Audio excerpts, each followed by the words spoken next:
Hallo und herzlich willkommen auf meinem Kanal. Ich bin deine Lehrerin Priska Mwangi und zum Jahresende und dem Jahr 2025 möchte ich ein wichtiges Thema speziell für A1-Studenten vorstellen. Das Thema ist, wie man deutsche Sätze bildet, deutsche oder deutsche Wortstellung. Die Grundstruktur eines deutschen Satzes ist Subjekt, Verb und Objekt. Position 1 ist das Subjektnomen. Position 2 das Conjugated Verben und Position 3 eine Salmeposition für alles andere Position. Das ist Komponent.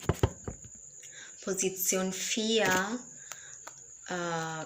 steht zusätzliche Verben in verschiedenen Formen. Zum Beispiel, ich habe eine Sätze hier. Ich gehe zur Schule. Ich ist die Subjekt. Gehe ist die Verb. Und zur Schule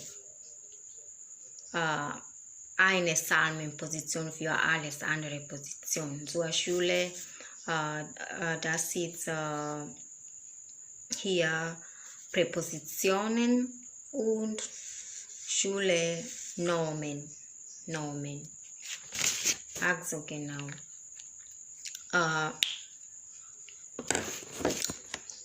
The two principles that you should understand when constructing German sentences is that these German sentences are governed, has a governed standard for sentence structure, and the subject noun must be next to the verb. The subject noun must be next to the verb, and then the verb must be the second element. Always the verb must be the second element, but depends with the type of sentence that you're constructing, because if you're constructing a sentence whereby you are asking a question, the verb comes first, takes the first position, and then the noun will take the noun or the pronoun takes the second position.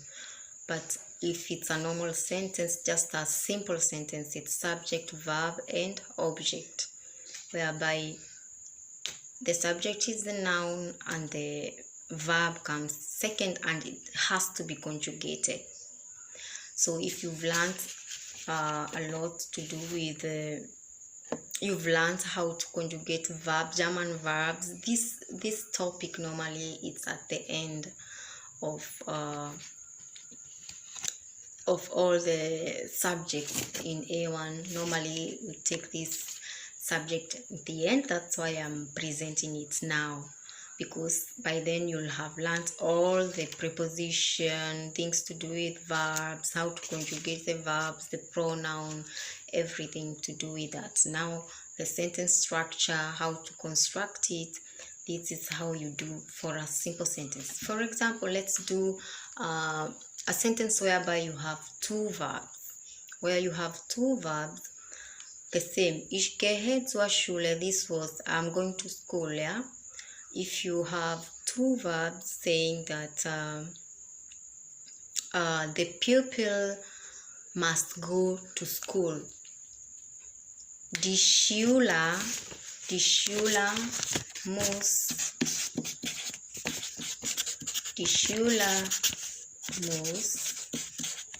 zur Schule gehen.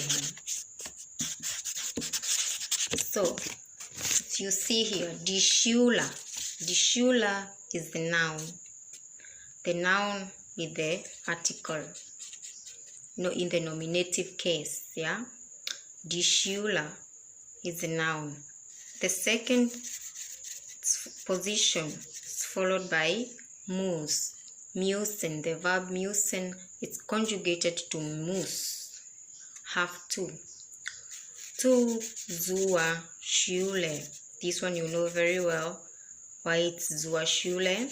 If you have the article die Schule and then we have a preposition, so you change it to dative case, becomes zur Schule gehen. Gehen is the infinitive, the main verb. Then the main verb comes at the end of the sentence. So if you have two verbs in a sentence, you'll take the first verb. Normally it consists of the auxiliary, the helping verb. What do we call them? The auxiliary verbs, yeah. The auf Deutsch, what do we call them? The Verben. Modalverben, yeah, the Modalverben muss, sollen, müssen, können.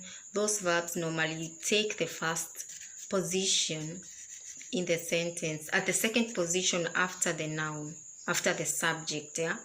They will take the second position, and then the other verb goes at the end. Normally it's the other main verbs, yeah.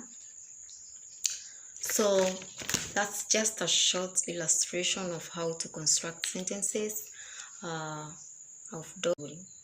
Das ist alles und ich wünsche euch allen einen guten Rutsch ins neue Jahr.